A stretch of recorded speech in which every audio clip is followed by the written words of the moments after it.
Lanjutan kitab Fathul Bari masih bab tentang zakat. Bab zakat. Bab takun naro wal bisyikit tamratin.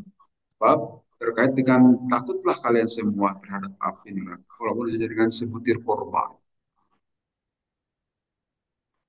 Hadis 1415 disebutkan begini. Hadasan Ubaidullah bin Sa'id, hadasan Abu Nu'man Al-Hakam wa Ibnu Abdullah Al-Basri, hadasan Syu'bah an Sulaiman an Abi Wa'il an Abi Mas'udin radhiyallahu anhu qala, berkata Abu Mas'ud, lamma nazalat, pada saat turun ayatus sodakoti, ayat terkait sodakoh, kunna, kami semua, muhamilu, berlomba untuk melakukan itu.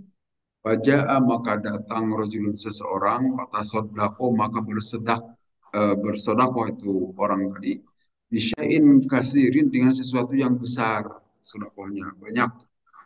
Waqalu, maka berkata orang-orang itu, muroi, orang itu ria, ingin memperlihatkan hartanya.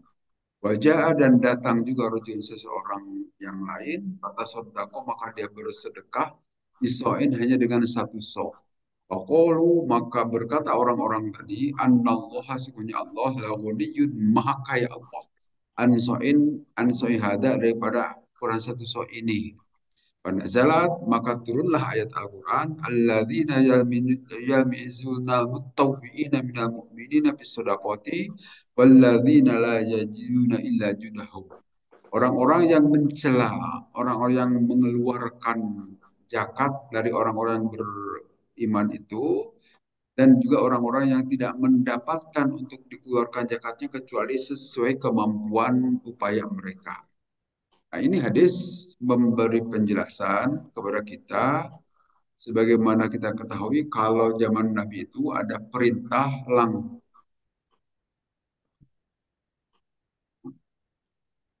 itu masuk Putus atas. atas. Ah, apabila ada perintah yang datang dari Nabi, tentu dari Allah, maka langsung para sahabat itu merespon baik.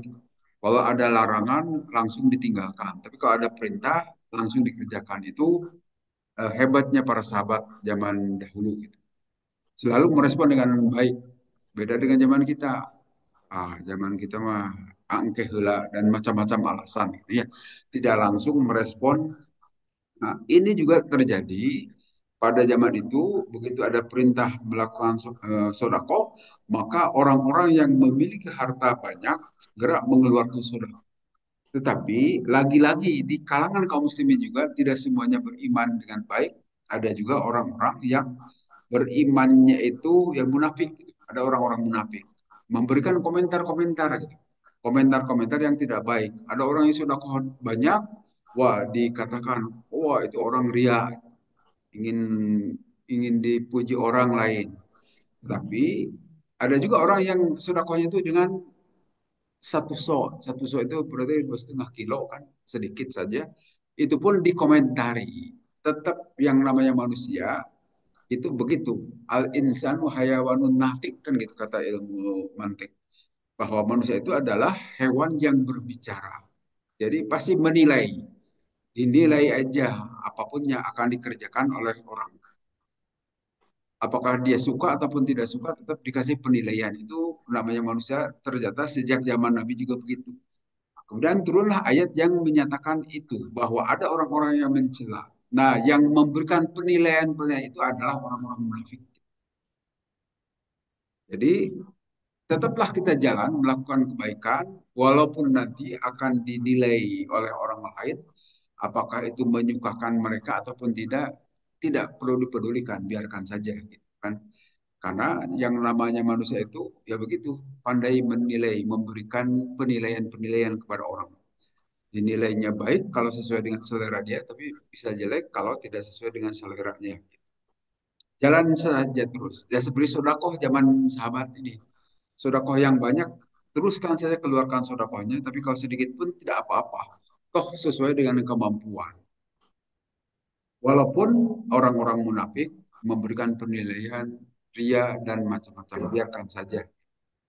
Kemudian di hadis berikutnya, Haddatsana Sa'id bin Yahya, haddatsana Abi, haddatsana Al-Amash, an Syakik an Abi Mas'ud Al-Ansari radhiyallahu anhu. Qala berkata Abu Mas'ud, karena ada Rasulullah SAW, Ida amarona, apabila merintahkan Rasulullah kepada kami semua, sodakoti untuk mengeluarkan sodako, intolako maka berjalanlah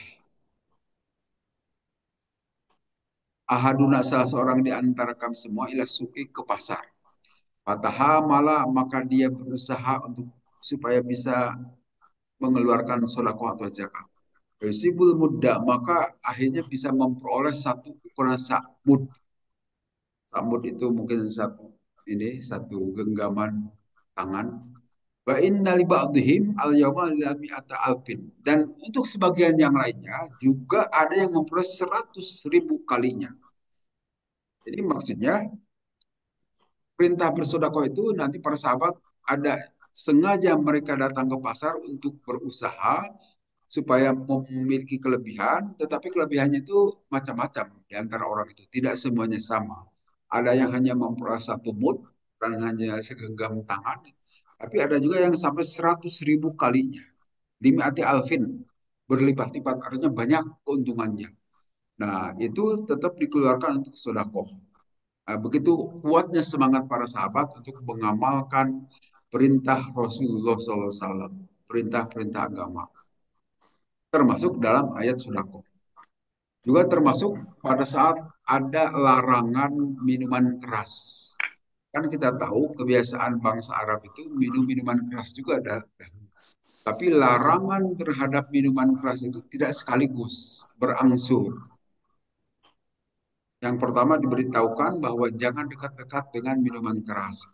Tapi sahabat masih tetap meminumnya. Kemudian nanti ada seseorang melakukan sholat, kalau tidak salah sholat maghrib. Nah, pada saat sholat maghrib itu dalam keadaan mabuk. Sehingga bacaannya itu jadi ngaco. Jadi salah bacaan orang yang sedang mabuk. Kemudian dilaranglah tidak boleh takrobis sholat atau antum sukaro. Janganlah kalian mendekati sholat pada saat kalian mabuk. Artinya kalau mau mabuk, jauh-jauh dari waktu sholat. Gitu. Masih diperbolehkan. Tapi kemudian nanti dilarang secara keras, tinggalkanlah itu minuman keras. Nah, pada saat ada ayat yang menyatakan seperti itu, langsung para sahabat mengucurkan atau membuang minuman-minuman keras dari rumahnya itu. Langsung dibuang. Pada saat sudah ada ayat yang menyatakan larangan secara keras langsung. Begitulah respon para sahabat. Kalau ada perintah langsung dikerjakan, kalau ada larangan juga langsung dikerjakan mereka itu.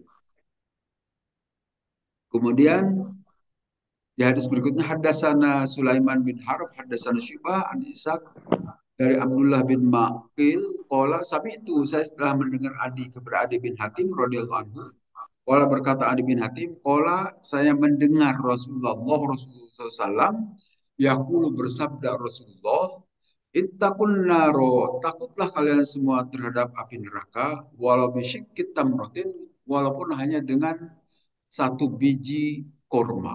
Artinya melalui sodakoh itulah keluarkan. Walaupun hanya satu butir korma. Keluarkan tapi dilakukan dengan sepenuh hati. Insya Allah itu bisa menyelamatkan kita dari api neraka. Itu kata Rasulullah SAW. Artinya tidak perlu dilihat besar atau sedikitnya sodakoh. Yang penting hatinya tulus. Insya Allah itu memberikan dampak yang sangat kuat sehingga bisa terbebas dari api neraka walaupun hanya dengan sebutir korma. Nah, kalau di kita seteguk air atau dengan yang lain-lain seperti memberi buka kepada orang yang sedang berpuasa itu demikian besar pahalanya itu. Ya, di masjid ini berkumpullah pada saat menjelang maghrib itu sangat bagus sekali dianjurkan dipersilahkan. Dan hadasana Bishr bin Muhammad qala akhbaruna Ma'mar an Zuhri qala hadasani Abdullah bin Abi Bakar bin Azam an Urwah an Aisyah radhiyallahu anha qalat berkata Siti Aisyah dakholat telah masuk imro'atun seorang perempuan ma'aha beserta itu perempuan ibnatani ada dua anak perempuan seorang perempuan yang memiliki dua anak perempuan juga masuk ke rumah Siti Aisyah. Laha ke rumah Siti Aisyah, tas aluk kemudian meminta, meminta makanan barangkali. Aduh, tidak ada makanan. Falam tajid maka tidak mendapati Siti Aisyah, itu si perempuan tadi di sisiku syai'an sesuatu pun ghairu tamratin kecuali hanya sebutir korma. Palto itu iya maka aku memberikan sebutir korma itu kepada si perempuan tadi yang membawa dua anak perempuannya. Pakosamatha maka membagi si perempuan tadi terhadap korma yang satu butir dibelah dua gitu. Baina benataiha di antara kedua putrinya. Walam takul dan dia sendiri tidak memakan minha dari itu korma. Suma komat kemudian berdiri itu si perempuan pakrojat maka keluar si perempuan itu dari rumah Siti Aisyah. Pada khola maka waktu itu masuklah siapa Nabi Sallallahu Alaihi Wasallam alaina kepada kami. Akhbar tuh maka saya mengabarkan perihal tadi bahwa ada perempuan ini datang dengan dua anak perempuannya kemudian meminta makanan yang ada hanya sebutir korma. Nah, kemudian Pakola maka bersabda Nabi, man siapa orang, ubtulia yang diuji itu orang, min hadil badati, dari anak-anak perempuan ini, bisain dengan sesuatu, punna ada itu anak perempuan, lahu kepada si yang memberikan, yang diuji tadi, si turun akan menjadi penghalang dan dari api neraka. Jadi si ibunya tadi itu yang satu orang yang sendirian, mempunyai anak perempuan, memperoleh korma, dia membagi dua korma itu dibagikan kedua putrinya. Kata Nabi, itu bisa menjadi penghalang dari siksa api neraka. Maksudnya sodakoh juga, ujung-ujungnya bersodakoh. Jadi sangat dianjurkan, walaupun seorang ibu itu tidak ada kewajiban sebetulnya memberikan makan kepada anak perempuan. Itu ada hanya karena iba. Kewajiban itu adalah bapaknya sebetulnya yang wajib memberikan makan. Nah, tetapi kalau ada seorang perempuan mau memberikan biaya hidup, mau memberikan nafkah kepada anaknya, itu juga menjadi di sini disebutkan sitron dan nar, penghalang dia dari api neraka. Jadi kebaikan apabila diniatkan dengan karena Allah tetap menjadi kebaikan walaupun kalaupun dibiarkan ya tidak berdosa sebetulnya. Itu beberapa hadis yang terkait dengan keluarkanlah sodakoh walaupun hanya dengan satu biji korma untuk menyelamatkan kita dari siksa api neraka. Kemudian ada di dalam Al-Quran itu ayat sodakoh itu kan hud min amwalihim sodakotan tutuh birum fiha wasolli alaihim. Keluarkanlah sodakoh itu dari harta mereka, kemudian wasolli alaihim dan berdoalah. Nah, artinya begini, zakat sodakoh itu harusnya itu dikelola oleh negara. Seperti dalam urusan pajak, di kita kan ada dirjen pajak, ada ditjen pajak, ada para petugas pajak di beberapa wilayah. Nah, harusnya zakat juga ada yang mengurusi seperti itu. Tapi di kita kan baru BAZ, ya Badan Amil Zakat yang sifatnya pasif. Jadi kalau kita nyetor baru itu terima Badan Amil Zakat, tapi kalau tidak ya tidak dapat apa-apa. Beda dengan pajak. Kalau pajak itu ada sanksi dan macam-macam. Kalau tidak bayar pajak, sanksinya ini macam-macam. Ya seperti mobil kita tidak dibayar pajaknya aja kan bisa disita. Rumah saja PBB-nya juga harus dibayar pajaknya. Kalau tidak, nggak tahu akan disita tidak rumah kita ya. Tapi tentu kalau berurusan dengan mereka menjadi sulit. Seperti kita mau jual rumah, mana bukti bayar pajak selama 10 tahun kan? Nah kalau tidak dibayar 10 tahun, selama 10 tahun itu maka jadi sulit kita menjual rumah. Nah, kalau dalam masalah zakat tidak ada sanksi seperti itu, tidak ada yang ngurusi. Padahal dahulu waktu zaman Nabi SAW, zakat itu dijemput oleh kita, ada petugasnya. Termasuk pada saat Nabi SAW meninggal, orang-orang itu tidak mau lagi bayar zakat saat itu. Karena dianggap zakat itu sebagai upeti membayar pada Nabi. Padahal kita tahu Nabi itu tidak boleh memakan zakat. Keluarga Nabi dan Nabi sendiri tidak boleh memakan zakat. Ini untuk membuktikan bahwa zakat itu bukan upeti kepada Nabi, tetapi adalah itu untuk pemerataan di antara kaum muslimin. Dari orang yang kaya, kemudian nanti dibagikan kepada orang-orang yang berkekurangan. Itu dalam rangka pemerataan sebetulnya.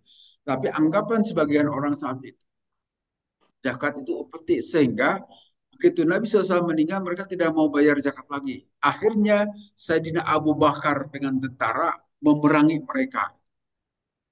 Nah, tidak boleh, mereka tidak mau bayar zakat lagi. Tetap zakat itu harus dikeluarkan dan dipaksa oleh negara. Kalau di kita kan tidak, ya karena bukan negara Islam, dibiarkan saja semau-maunya. Zakat juga bisa dilakukan secara privasi. Tapi kalau dilembagakan oleh negara, itu nanti bisa memberikan manfaat pemberataan perekonomian. Tidak perlu pakai pajak lagi sebetulnya. Itu halal. Kecuali bagi orang-orang kafir. Itu mereka silakan bayar jizyah atau pajak. Kemudian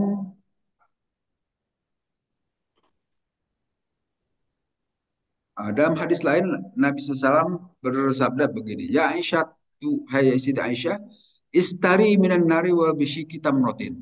Engkau harus menjaga dirimu dari api neraka walaupun hanya dengan sebutir korma. Fa'innaha tasuddu minal ja'i'i masaddaha minasyaban. Karena sebetulnya sebutir korma itu bisa menutupi orang yang kelaparan. Karena kita tahu korma itu mengandung manisan. Manisan itu yang bisa menutupi kelaparan seseorang walaupun hanya satu butir.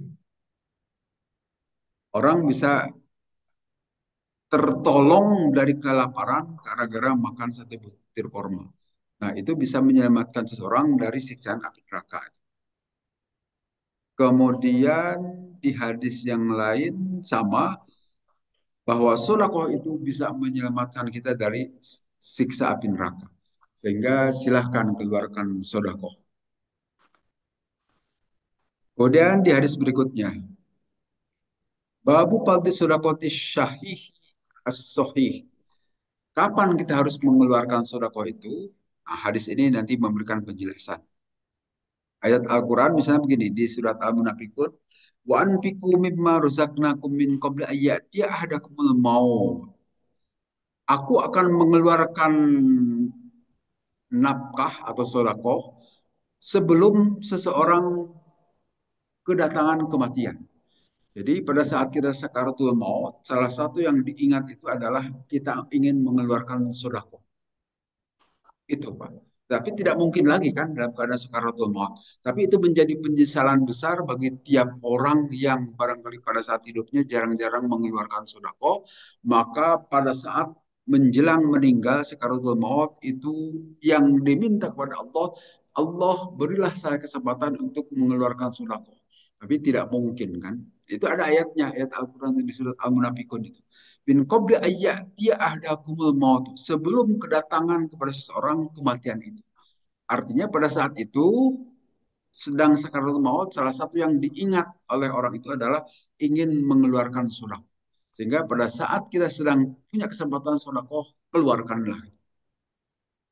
Kemudian di ayat yang lain juga sama, ya ayyuhalladzina amanu anfiqu mimma razaqnakum min qabli ayyatiya yaumul la bai'un fihi wala khilal.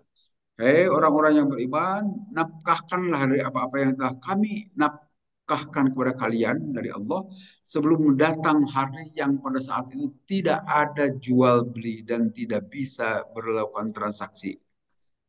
Karena akan datang masanya orang tidak lagi mau menerima sedekah nanti, satu saat nanti bisa terjadi. Sehingga kita mau mengeluarkan sedekah dibawa dari mana ke mana, tidak ada yang mau terima. Tapi kalau sekarang masih banyak orang mau terima sedekah, silahkan keluarkan.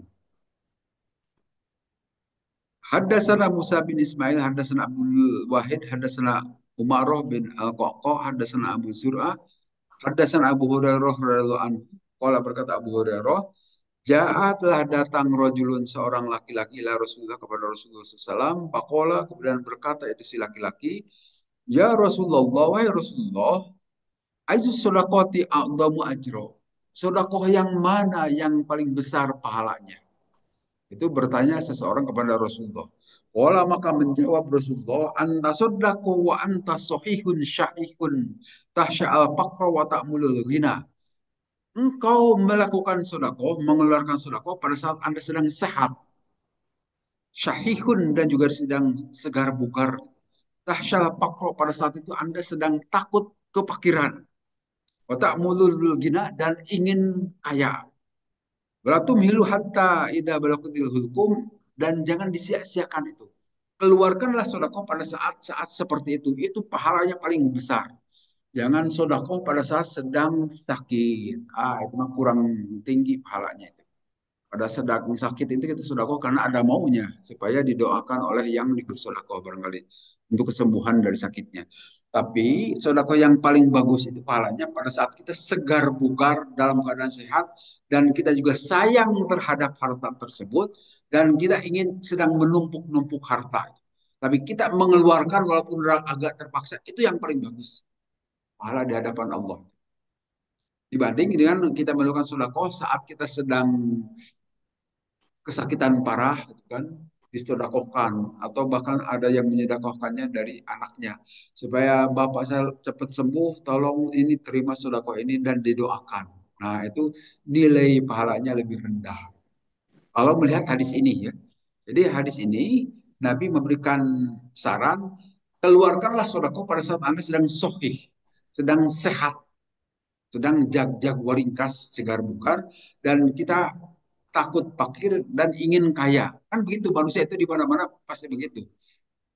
Takut fakir dan ingin kaya itu sifat manusiawi. Silakan saja. Nah, saat seperti itulah keluarkan sedekah. Dan jangan dibiarkan, jangan sampai pada saat kita mau melakukan sedekah itu saat nyawa sudah di kerongkongan. Hatta idza balaghatil hukum, sehingga pada saat orang nyawanya sudah di kerongkongan baru aduh, saya ingin mengeluarkan, saya punya harta, tolong dikeluarkan harta saja untuk sedekah. Itu lebih kecil nilainya di hadapan Allah. Tapi pada saat kita sedang beginilah, sedang sehat, itu lebih besar nilai di hadapan Allah. Wa anta sahihun harisun. Nah, kata Nabi sama, pada saat Anda sedang sehat dan sedang jag-jago ringkas segar bugar gitu kan. Kemudian ada istilah asyuh. Ada dua istilah dalam terminologi agama, ada bakhil dan asyuk. Bakhil itu ya merege hese gitu kan bahasa India gitu ya. India Sukarapih, merege hese dan buntut kasiran, cap jahe, itu bakhil. Tapi kalau syuk, sin besar dan ha kecil itu lebih dari bakhil gitu. Syuh itu lebih kencang lagi kebahilannya itu. Sampai-sampai untuk dirinya sendiri dia tidak berani mengeluarkan uang. Misalnya untuk sekedar beli sendal saja itu tidak berani mengeluarkan karena hartanya bisa berkurang. Sampai dia rela pakai sendal butut gitu kan kemana-mana dan tidak pantas padahal dia itu dikenal orang kaya. Nah, itu yang disebut dengan syuh, orang yang bahil kacida. Apalagi memberikan untuk orang lain. Oh, berat pasti. Nah, untuk dirinya sendiri saja dia tidak mau mengeluarkan. Padahal apakah akan dibawa ke kuburan itu harta itu tidak juga kan? Saat mati ya sudah diperebutkan oleh anak-anaknya atau ahli warisnya. Maka ngapain harus dibahil-bahilkan? Kasihkanlah untuk kita sendiri, diri sendiri dan juga kalau bisa untuk orang lain silahkan. Itu dua istilah dalam istilah Islam. Ada bakhil dan asyuh. Harus dihindari sifat itu. Kemudian hadis berikutnya hadasana Musa bin Ismail hadasana Abu Awana an Biros an Syibi an Masruq an Aisyah radhiyallahu anha anna ba'du azwajin Nabi, sesungguhnya sebagian dari istri-istri Nabi SAW kuna berkata kepada Nabi, lin Nabi kepada Nabi SAW, ayyuna asra'u bika luhukon. Di mana siapa di antara kami dari istri-istri Nabi yang akan paling dahulu menyusul engkau pada saat terjadi kematian. Kan kita tahu saat Nabi SAW meninggal itu, beliau meninggalkan sedikitnya 9 istri. Tapi sebelum Nabi SAW meninggal, pernah ditanya oleh sebagian istri-istri Nabi, siapa di antara kami nanti yang akan menyusul engkau dengan kematian? Nah, ditanya begitu Nabi, kemudian beliau menjawab, akola atulukunna yadan. Yang akan lebih dahulu menyusul aku dengan kematian adalah yang paling panjang tangannya. Apa yang maksud panjang tangan? Wakhodu kosbata yadaro'aha pakanat saudatu atuluhun. Nah, kemudian diukurlah di antara istri-istri Nabi itu tangan yang paling panjang itu siapa? Nah, kemudian ditemukan bahwa yang paling panjang tangannya itu adalah Siti Saudah binti Jam'ah. Bila diukur memang betul diukur panjang tangannya itu di atas rata-rata istri Nabi yang lain. Kemudian fa'alimna ba'du anna kanat tula yadiha as-sadaqah. Tapi sesungguhnya itu adalah bahasa kiasan. Yang panjang tangan di sini, kalau di kita panjang tangan itu kan suka nyuri ya. Tapi kalau dalam hadis ini yang panjang tangan itu adalah yang paling gemar melakukan sodakoh. Nah, yang paling panjang itu memang Siti Saudah dan dikenal beliau itu sering melakukan sodakoh. Wakanat dan ada Siti Saudah itu asrouna luhukon bihi. Memang di antara istri-istri Nabi yang paling dahulu meninggal itu adalah Siti Saudah. Karena tuh hibis sodako dan ada Siti Saudah itu senang melakukan gemar melakukan sodako. Jadi di antara istri-istri Nabi siapa yang akan paling dahulu menyusul Nabi dengan kematian, maka kata Nabi yang paling panjang tangan. Nah, yang paling panjang tangan itu dalam bahasa kita itu adalah yang suka nyuri. Tapi yang dimaksud dalam hadis ini yang paling panjang tangan itu yang gemar melakukan sodako. Di antara istri-istri Nabi memang secara ukuran juga tangan Siti Saudah itu lebih panjang. Tetapi memang kebiasaan beliau juga senang mengeluarkan sodako. Dan betul terbukti beliau yang paling dahulu meninggal di antara istri-istri Nabi nanti. Artinya sodako itu sesuatu yang digemari dan dikerjakan juga para sahabat Nabi. Nah, ukuran sodako silakan relatif, bisa besar atau kecil, tergantung kemampuan kita.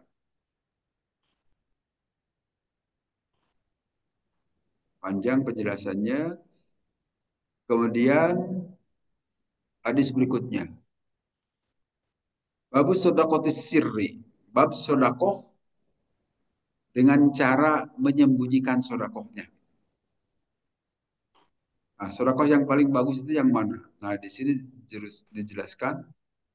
Haddatsana Abu Yaman akhbarana Syu'aib haddatsana Abu Zinad anil A'raj an Abi Hurairah dari Abu Hurairah radhiyallahu anhu anna Rasulullah sallallahu alaihi wasallam sebenarnya Rasulullah sallallahu alaihi wasallam bersabda Rasulullah qala berkata rajulun seseorang la atas sadaqun bisa dokotin.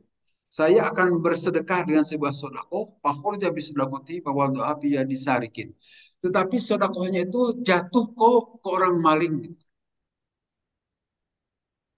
Ada seseorang mau bersedekah, sedekahnya mau dibagikan, tapi yang ada di situ adalah para maling, gitu kan? Seperti para koruptor mungkin sekarang kan, itu banyak koruptor juga yang terima sedekah dari kita, dari dari pajak, gitu kan? Pajak itu dari rakyat, ternyata disalahgunakan oleh para maling, para koruptor itu. Dan akhirnya sodahlah dia sodakoh dan diterima oleh seorang maling. Pakola maka berkata si seorang tadi kata Rasulullah, Allahumma lakal hamdu. Segala puji milikmu la atas la asodakon nabi sodakotin, pahor sodakotin bahwa ya di zaniatin. Nah kemudian dalam kesempatan yang lain dia akan melakukan sodako, tetapi penerima sodakohnya itu adalah seorang perempuan pejinah. Kalau yang tadi yang maling, maka sial lagi loh. Saya itu ingin sodako, tetapi ingin kepada orang-orang yang berhak menerima sodako. Ini yang menerimanya adalah seorang pejinah lagi. Kemudian berkata lagi seseorang tadi, Allahumma lakal hamdu.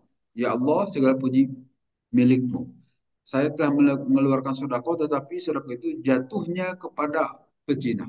Kemudian saat ketiga kali, dia juga mau melakukan sodako, tapi sodakohnya itu diterima oleh orang kaya. Orang kaya itu kan bukan penerima sodako harusnya. Kemudian, ya kalau sudah diberikan kan tidak bisa untuk ditarik kembali, gak enak. Nah, kemudian orang itu memuji lagi kepada Allah, dan akhirnya semacam ujuk rasa mungkin kepada Allah. Wahai Allah, saya ini sudah 3 kali untuk mengeluarkan sodako. Allah malakal hamdu ala sarikin wa ala zaniyatin wa ala ghina. Saya mengeluarkan sodako untuk orang yang maling, kemudian kepada pejinah perempuan, dan juga kepada orang kaya. Baik. Utia pakila lahu amma sodakotu ala sarikin pala allahu ayyasta ipa an sir. kotihi. Semoga sodakohmu kepada orang yang maling itu bisa menginsafkan si maling itu tidak melakukan pencurian lagi. Adapun kepada orang yang berzina, perempuan berzina, mudah-mudahan dia juga tidak beroperasi lagi. Gitu. Ayas tak pipa anjinaha, tidak melakukan jinah lagi dengan sodakohnya itu. Nah, demikian juga kepada orang yang kaya, mudah-mudahan dia mau belajar. Oh, dia masih mau menerima sodakoh, padahal dia sudah berkecukupan. Artinya belajar untuk juga bersodakoh kepada orang. Nah, fayunfiqu mimma atahullah. Yang penting silahkan keluarkan sodako bahwa mungkin saja nanti tiba kepada orang yang bukan berhak.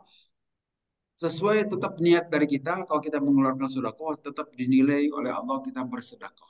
Tapi jatuhnya kepada orang yang tidak berhak, yang mudah-mudahan memberikan pelajaran atau menyetop, menginsafkan orang-orang tadi. Artinya tetap sah saja kita mengeluarkan sodakohnya itu. Silahkan. Ya seperti kita juga nitip kepada UPZ misalnya di sini, kemudian nanti UPZ salah memberikan ke orang kaya, ke orang maling, atau ke orang-orang yang tidak berhak, tetap sodako dari kita tidak batal, tetap saya sebagai sodako. Bahwa itu pemberiannya diserahkan kepada orang yang tidak pas, tentu di sini ada peran UPZ dan itu bisa menjadi tanggung jawab mereka. Tapi kita yang mengeluarkan sodakohnya, insya Allah tetap sah, dapat pahala dari Allah. Anna Nabi SAW kan idaru amalan yu'jibhu kola. Nah, sungguhnya Nabi SAW dalam sebuah hadis yang lain disebutkan, apabila beliau melihat sesuatu yang menakjubkan, maka beliau suka berkata, Allahumma lakal hamdu ala kulli halin. Sama seperti yang orang yang sodakoh tadi. Sodakoh salah sasaran, tiba kepada orang yang nyuri, kemudian tiba kepada pezina dan kepada orang kaya. Tetap dia memuji Allah. Sama sebagaimana Nabi juga apabila melihat sesuatu yang menakjubkan, beliau berkata Allahumma lakal hamdu ala kulli halin. Atau ada sebutan lain dalam hadis lain alhamdulillah ala kulli halin. Segala puji milikmu terhadap segala keadaan yang terjadi. Tetap dikembalikan kepada Allah. Silakan kita juga mau mempraktekkan ini. Atau ada istilah lain kita menggunakan istilah Masya Allah kalau ada kejadian yang menakjubkan atau Allahu Akbar atau Subhanallah dan yang lain-lain. Dipersilahkan. Itu mengembalikan semua ketakjuban kita itu kepada Allah.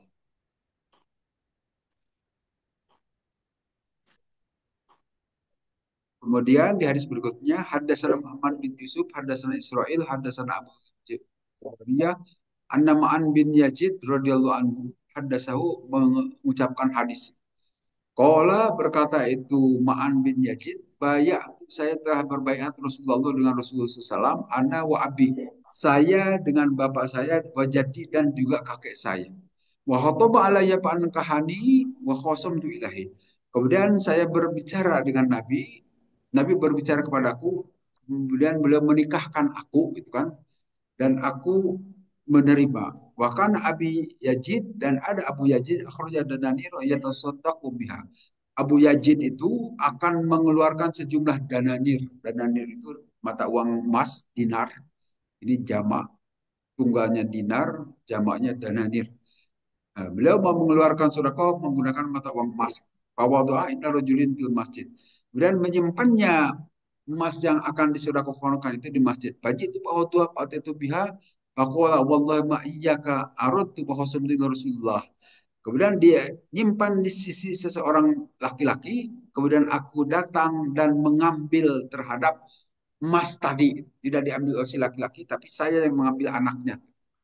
Faqala wallahi ma iyyaka aradtu. Demi Allah, sebetulnya saya tidak bermaksud mau mengambil itu sodakoh bapakku, gitu kira-kira kata Yazid. Fakhosam tuh kemudian mengadukan kepada Rasulullah SAW. Pakola maka Rasulullah bersabda, laka mau nawaita ya Yazid, hai bagimu Yazid, apa yang kau niatkan untuk melakukan sodakoh? Artinya walaupun barang sodakoh itu diambil lagi oleh anakmu, itu tidak mengubah niatmu sodakoh, tetap itu jadi memberikan pahala sodakoh kepadamu. Niatnya itu kan tadi untuk seseorang laki-laki yang ada di masjid. Tetapi barang itu ketahuan oleh anaknya, diambillah oleh anaknya. Nah, niat tadi tetap di hadapan Allah berlaku, sah berlakunya, walaupun yang mengambilnya anaknya. Walaka ma'ahudam ya ma'an. Dan bagimu, hai ma'an, anak Yazid tadi, engkau bisa memperoleh apa yang telah engkau ambil. Ya bagimu juga tetap apa yang engkau ambil itu. Silahkan. Jadi dalam hal ini, sodakoh sesuai dengan niat kita, walaupun jatuh kepada orang yang tidak berhak, tetap pahala sodakohnya ada bagi kita. Kemudian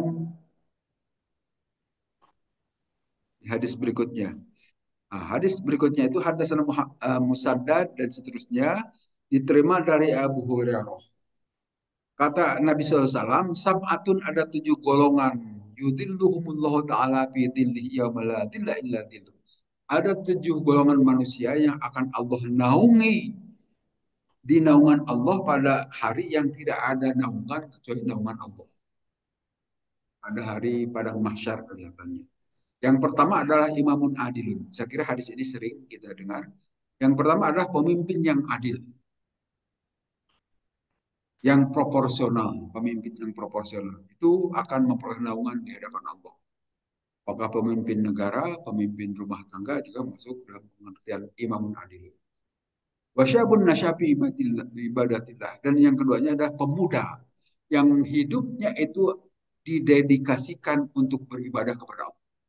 Ini kan jarang-jarang anak muda yang hidupnya mendedikasikan diri untuk ibadah kepada Allah. Jarang. Saya kira pada usia muda itu kita senangnya itu nga- ngadorong nafsu kan inginnya itu wah, bebas dan macam-macam itu. Anak muda itu kan hidupnya gitu. Nah, jarang ada anak muda yang mendedikasikan dirinya hidup untuk beribadah kepada Allah. Kita juga menyaksikan di masjid ini, alhamdulillah ada satu dua pemuda yang pada usia gitu dia sedang nakal-nakalnya di luar gitu kan. Tapi dia malah mendedikasikan dalam kesehariannya untuk beribadah kepada Allah. Ada itu. Nah, pemuda seperti itulah yang nanti akan memperoleh perlindungan dari Allah pada saat tidak ada perlindungan kecuali perlindungan dari Allah.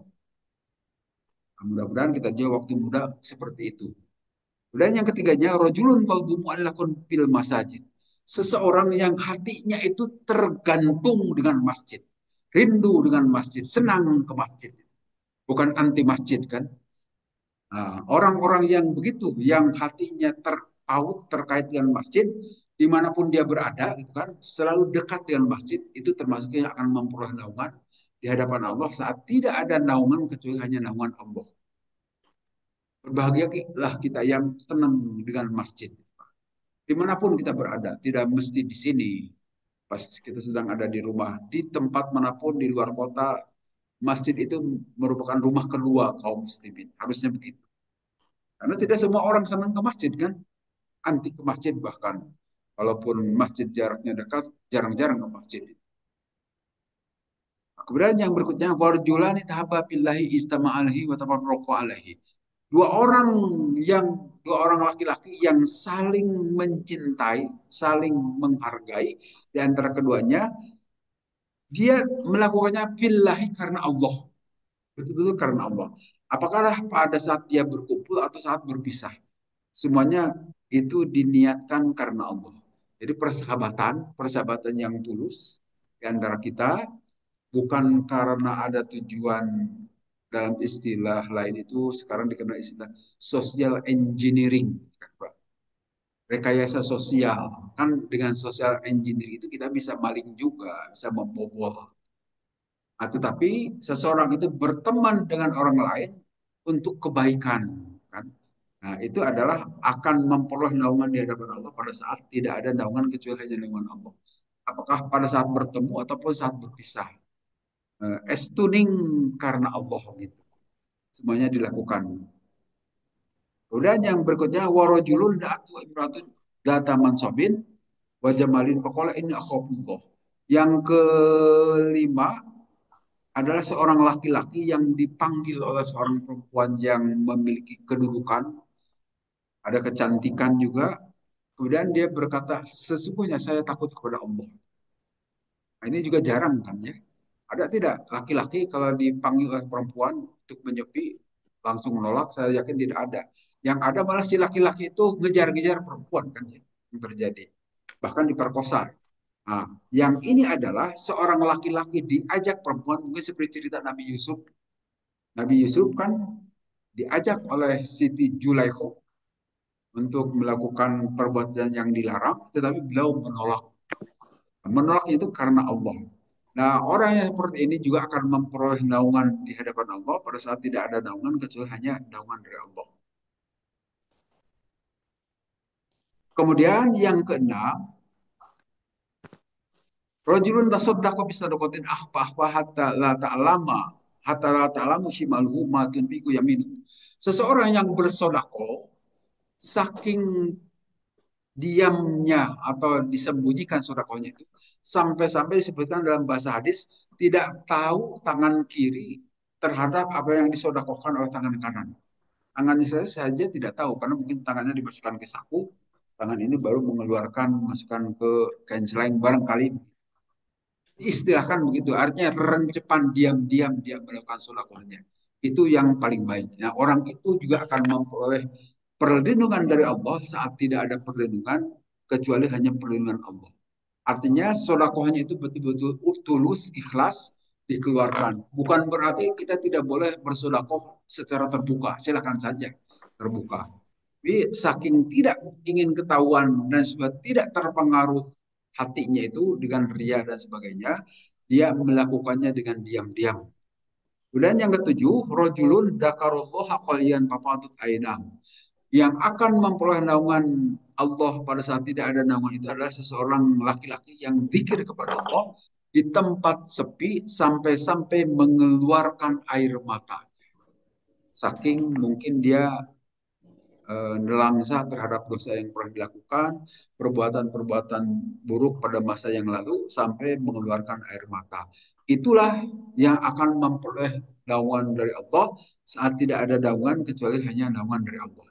Ini cerita tentu kejadiannya pada hari kiamat, pada saat di padang mahsyar ya. Kemudian hadis terakhir, hadasana Ali bin Ja'ad, akhbaruna Syubah, qala akhbaruni Ma'bad dan seterusnya. Rasulullah bersabda, tasoddaku bersedekahlah kalian semua, pasayati maka akan datang alaikum kepada kalian semua zaman satu zaman, yamshi yang berjalan ar-rajulu seseorang bisa dakwati dengan membawa sodakohnya, fayaqulu maka berkata ar-rajulu orang lain, lau ji'ta biha bil amsi laqabil tuha minka. Kalau engkau membawa sodakoh itu kemarin, akan saya terima sodakoh itu. Tapi sekarang, fa'ammal yauma fala hajata li biha. Adapun hari ini saya tidak butuh lagi terhadap sodakohmu. Nah, itu akan datang masa seperti itu. Artinya muka bumi ini sejahtera semuanya nanti. Sehingga tidak ada lagi orang yang kekurangan. Saat itu sodakoh kita tidak akan diterima lagi. Akan terjadi. Ini berita kenabian. Kapan terjadinya? Wallahu alam. Tapi pada zaman Umar bin Abdul Aziz itu pernah kejadian. Zaman kekhalifahan Umar bin Abdul Aziz, orang-orang sejahtera sehingga tidak ada lagi orang yang fakir miskin tidak mau yang mau menerima sodako. Sekarang kita melihat banyak orang fakir miskin dan masih mau menerima sodako. Kan datang mengemis macam-macam gitu kan di perempatan jalan itu banyak. Tapi nanti tidak akan ada lagi. Nah, mumpung masih banyak yang mau terima sodako, bersodakohlah gitu maksudnya. Karena nanti orang itu tidak lagi mau menerima sodakoh kita.